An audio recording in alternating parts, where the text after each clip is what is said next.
आज की कॉर्पोरेट की दुनिया में कंपनी के लिए बहुत ज़रूरी है कि वो कंटिन्यूअसली ग्रो करे, अगर उसे सस्टेन करना है तो। आजकल की कॉम्पिटिटिव कॉर्पोरेट वर्ल्ड को हम एक फिश टैंक की तरह समझ सकते हैं, जिसमें या तो किसी छोटी कंपनी को एक बड़ी कंपनी खरीद लेगी, या फिर वो छोटी कंपनी अपने मार्केट साइज़ को बड़ा करती रहे और बाकी कंपनीज़ को अपने अंदर कंज्यूम कर ले। अपने मार्केट साइज़ को बड़ा करने के लिए कंपनी अलग अलग तरीके की मार्केटिंग टेक्निक्स अपनाती है। पिछले कुछ वीडियोस में हमने डिस्कस करी थी कुछ ऐसी मार्केटिंग टेक्निक्स जो कि बहुत इंटरेस्टिंग थी। लेकिन किसी भी टॉपिक को रैशनली समझने के लिए हमें उसकी डार्क साइड भी समझनी जरूरी है। तो इस वीडियो में हम बात करेंगे कि कैसे कंपनीज आपको मैनिपुलेट करती हैं अनएथिकल मार्केटिंग टेक्निक्स से। मैं आपसे क्वेश्चन पूछता हूँ कि जब आप एक चॉकलेट खरीदते हो या अपना कोई भी परचेज करते हो, क्या वो आपका एक कॉन्शियस डिसीजन है या आपसे वो कोई करवा रहा है?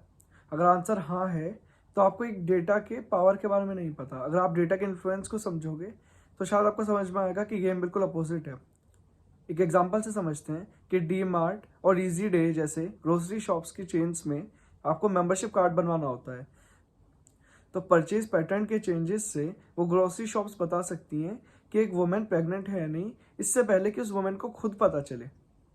कितनी अजीब बात है कि उस वुमन को पता नहीं है कि वो प्रेग्नेंट है, लेकिन वो ग्रोसरी शॉप्स को पता चल जाएगा। ये पावर है डाटा की। इसी डेटा के लिए जो मार्केटिंग कंपनीज हैं, वो आपकी हर एक ईमेल जो आपने लिखी, हर एक गूगल सर्च जो करा, उसे ट्रैक करती है, जिससे आपको उसी तरीके के एड्स दिखाए जाएं।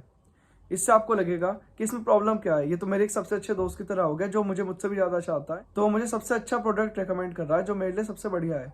लेकिन प्रॉब्लम तब आ जाती है जब ये मार्केटिंग कंपनीज यूट्यूब और इंस्टाग्राम के लाइक्स को भी, हर चीज़ को, आपके बिलीव्स को, आपके आइडियोलॉजीज़ को, आपके ट्रिगर पॉइंट्स को यूज़ करने लगते हैं आपके इमोशंस को ट्रिगर करने के लिए।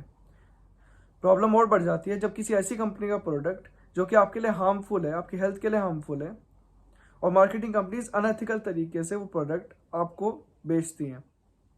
जैसे रिसेंटली आपने सुना होगा कि नेस्ले के सैरलैक में, मतलब उनके बेबी फूड में, इतनी शुगर मिली है जितनी WHO के रिकमेंडेशन से ज़्यादा है, और वो एक बच्चे को एडिक्ट बनाने के लिए काफ़ी है। कितनी खतरनाक बात है कि 6 महीने के बच्चे के खाने में इतनी शुगर है कि उसे वो एडिक्ट बना सकता है। मतलब एक बच्चा 6 महीने की उम्र से शुगर एडिक्ट है, तो जब बड़े होकर वो चॉकलेट खरीदने जाएगा तब भी वो शुगर का एडिक्ट रहेगा। तो क्या वो उसका एक कॉन्शियस डिसीजन है? एक कंपनी जो कि चॉकलेट बनाती है, उसने एक टीम बना रखी है इस तरीके से कि वो अपनी चॉकलेट के इंग्रेडिएंट्स इस तरीके से सेट करें कि एक आदमी एडिक्ट हो जाए और बार बार उनकी चॉकलेट खाए।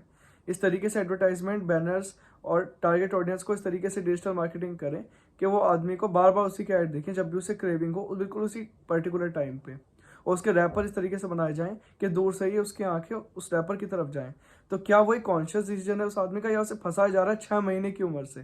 कैम्ब्रिज यूनिवर्सिटी की स्टडी के हिसाब से जो आपके लास्ट 150 लाइक्स हैं यूट्यूब और इंस्टाग्राम पे, जो आप लाइक करते हो वीडियोस को, उनसे आप इतना पता कर पाते हो एक आदमी की पर्सनैलिटी के बारे में जितना उस आदमी की स्पाउस और मदर को भी नहीं पता है। ये सब पता होने के बाद जब मेरे बड़े मुझे बताते हैं कि पुराने ज़माने के लोगों में ज़्यादा विल पावर होती थी, ज़्यादा सेल्फ कंट्रोल होता था, तो मुझे अब गिल्टी फील नहीं होता कि मैं सर्टेन कंपनी के सर्टेन प्रोडक्ट के लिए एडिक्ट हूँ, क्योंकि ये मेरी गलती नहीं है कि मुझे 6 महीने की उम्र से सेरेलैक खिलाया गया है। लेकिन ये सब जानने के बाद अगर मैं आवाज़ नहीं उठाता हूँ और अवेयरनेस फैलाने की कोशिश नहीं करता हूँ, तो ये मेरी गलती है।